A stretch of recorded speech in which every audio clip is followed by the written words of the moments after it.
On the 24th of November, Victorians will go to the polls and decide who runs the state for the next 4 years.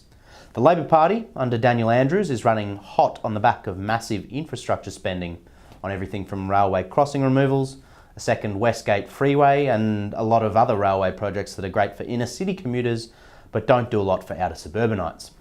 The Liberal Party, as always, in coalition with its junior rural-based Nationals, seems content to run on the failures of a popular incumbent.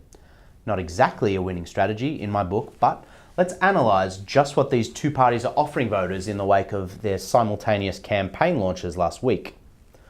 First of all, the underdogs. The Liberal Party have spent most of this millennium in opposition in Victoria, so their coffers have steadily dried up on the back of repeated failed election campaigns and an influx of very conservative, narrowly appealing religious ethos into local metropolitan branches.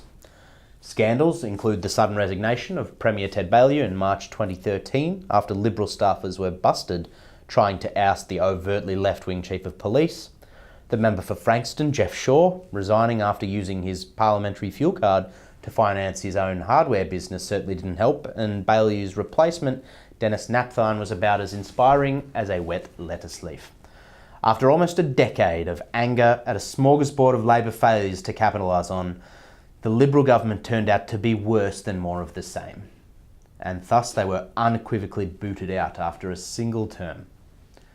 Daniel Andrews would have to be one of the most left-wing premiers in Australia, which makes sense. Victoria used to be known as the jewel in the Liberal crown back before the word Liberal became shorthand for populist conservative in this country. So lurching to the right was never a winning option for the Liberals, despite the wishes of an increasingly narrow party membership base. This has left opposition leader Matthew Guy and his campaign team with a rather tepid cutting the cost theme. Cutting the cost of crime, which is possibly the most potent issue the Liberals have going for them, given the utter denial and victim-blaming behaviour of the Premier and his cronies in the police force. Cutting the cost of infrastructure blowouts, and cutting the cost of traffic. But Victoria's economy is the strongest in the nation, even if it is riding on the back of unprecedented government spending. Unemployment is low, wages are good, albeit a little stagnant, and Labor's shameless use of government resources to advertise its infrastructure projects is a multi-million-dollar criminal campaign tactic we've seen in every state election this century, and yet one that the Liberals have never been able to combat. They're not even talking about the fact that the state government is using hundreds of millions of taxpayer dollars to advertise party political projects in the middle of an election campaign. Instead, we're supposed to be worried about the budget's bottom line.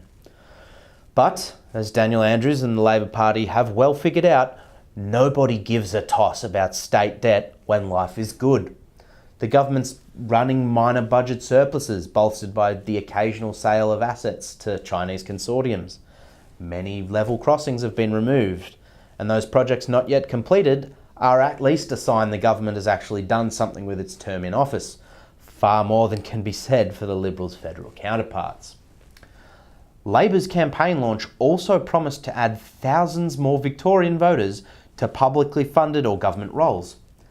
1,100 nurses, 90 more paramedics, and 500,000 quote-unquote specialist medical appointments. The short-term cost is casual couple of billion, but this vintage Labor tactic means in the long run, any attempt to reduce the burden on the public by reducing the number of public servants will be met with outrage from voters who've lost their job on the public sector dime.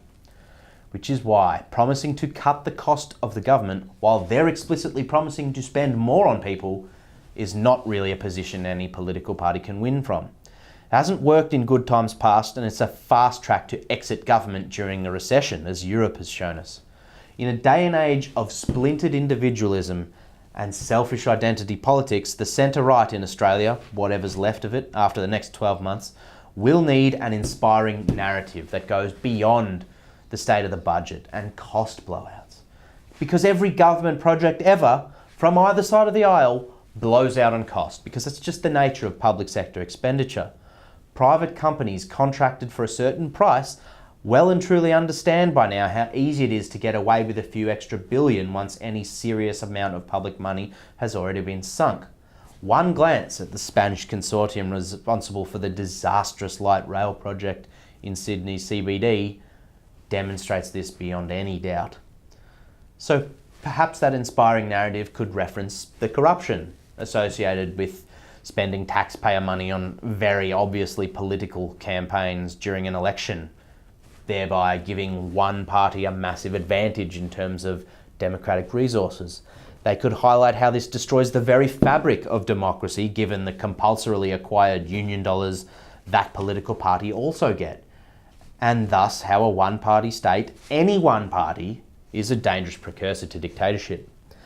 That narrative could also focus on the fact that the Labor Party has failed its most basic duties, like on the safety front, as it stacked police HQ with identitarians obsessed with the PC agenda more so than putting your safety before theirs. And on infrastructure, it could match Labor's good ideas instead of just opposing for opposition's sake, while going above and beyond with popular state-building projects like outer suburban railway extensions, completion of freeways along efficient original alignments, and boosting public transit frequency to free up space on existing roads. Although I would highly recommend minimising the use of foreign consortiums in public-private partnerships, lest they be held to ransom when Project X turns out to be 4 years late and $1 billion over budget. But good old-fashioned public spending on infrastructure has, for whatever reason, fallen out of favour.